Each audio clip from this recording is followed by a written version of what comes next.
گرمیوں کے موسم کے آتے ہی ہمیں گرمی دانوں، ان کی جلن اور خارش جیسے مسائل کا سامنا کرنا پڑتا ہے۔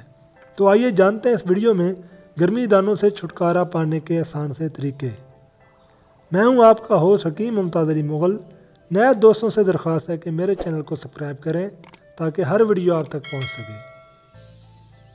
گرمی میں پسینے کی وجہ سے ہمارے جسم کے مسام بند ہو جاتے ہیں، جس کی وجہ سے بے شمار چھوٹے سرخ دانے ہمارے جسم پر ابھر آتے ہیں، جن میں شدید جلن کا اظہار ہوتا رہتا ہے۔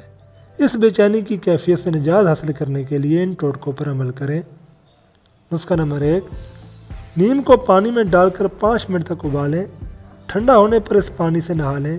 نیم کا ٹھنڈا احساس آپ کو گرمی دانوں کی جلن سے فرق بخشتا ہے۔ نسخہ نمبر 2، برادہ سندل یعنی سندل کا سفوف لے کر اس میں تھوڑا سا پانی ملا لیں۔ اس پیسٹ کو گرمی دانوں والی جگہ پر مل لیں۔ جلن اور خارش سے فوری آرام آ جائے گا۔ نسخہ نمبر 3، اگر دانے چہرے پر ہوں تو یہ عمل کریں۔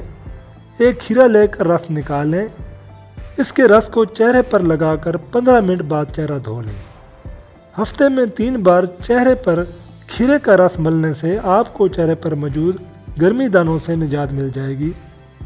نسخہ نمبر 4، نیم کی کونپلوں کو 1 ہفتہ نہار منہ پانی کے ساتھ کھانے سے گرمی دانے، پھنسیاں سب ختم ہو جاتی ہیں۔ گرمی کا موسم شروع ہونے سے پہلے ہی اگر یہ عمل کر لیا جائے تو گرمی دانوں کی نوبت ہی نہیں آتی۔ 3 سے 4 کونپلیں نہار منہ کھانا کافی رہتا ہے۔ نسخہ نمبر 5، عناب، نیلوفر کے پھول، خشک دھنیا اور خربوزے کے بیج ابال کر کوٹ لیں اور ہفتے میں 3 دفعہ 1 دن چھوڑ کر کھا لیں۔ نصف چھوٹا چمچ کی مقدار کافی رہتی ہے۔ گرمی دانوں سے نجات مل جائے گی۔ نسخہ نمبر 6، 2 کپ جو کے آٹے کو نیم گرم پانی میں ملا لیں اور 15 منٹ تک بھگوئے رکھیں۔ پانی ٹھنڈا ہونے کے بعد اس سے نہا لیں۔ جلن کا احساس فوراً ختم ہو جائے گا۔ ان ٹوٹکوں کے علاوہ آپ ان 3 باتوں پر عمل ضرور کریں۔ گرمیوں میں ٹھنڈے پانی سے بار بار نہائیں۔ چھاؤں اور ٹھنڈی جگہوں پر زیادہ دیر قیام کریں۔ ہلکے اور پتلے کپڑے پہنیں۔